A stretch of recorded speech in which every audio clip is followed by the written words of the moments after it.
man yashtari lahu alhadith liyudhilla an sabilillah.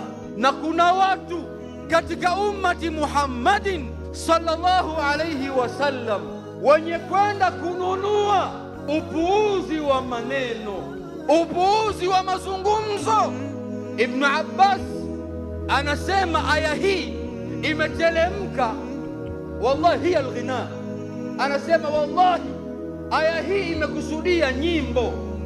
Harusi inafungwa misikitini, lakini maalasaf baada ya aqdi nikah yanatokea mafisadi huko. Harusi inakwenda kwenye maholi yanafanyika mambo ya miziki kwa watoto wa Kiislamu, kwa nyumba za Kiislamu. Niambie billahi alaik, yupi mtume utakaa naye ikiwa wewe umefungisha ndoa msikitini, kisha unatarajia ukae na mtume peponi, kisha inakuja kuharibika ndoa yako kwa ufisadi wa miziki, pombe inaliwa mule, macho ya ikhtilat baina rijali wa nisa.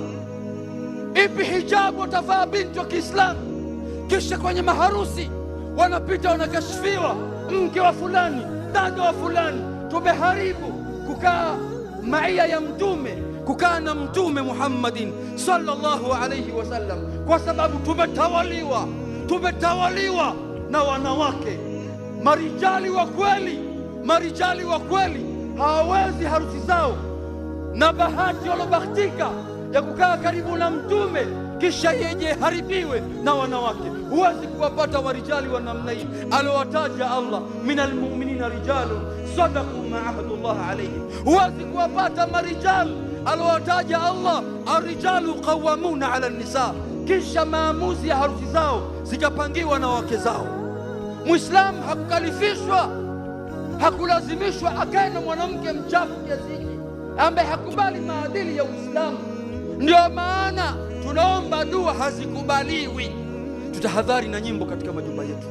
Tumebaki muda mfupi sana, kalamhi albasar, kama kufumbua jicho, kufumba na kufumbua, mimi na wewe kuelekea kwa Allah.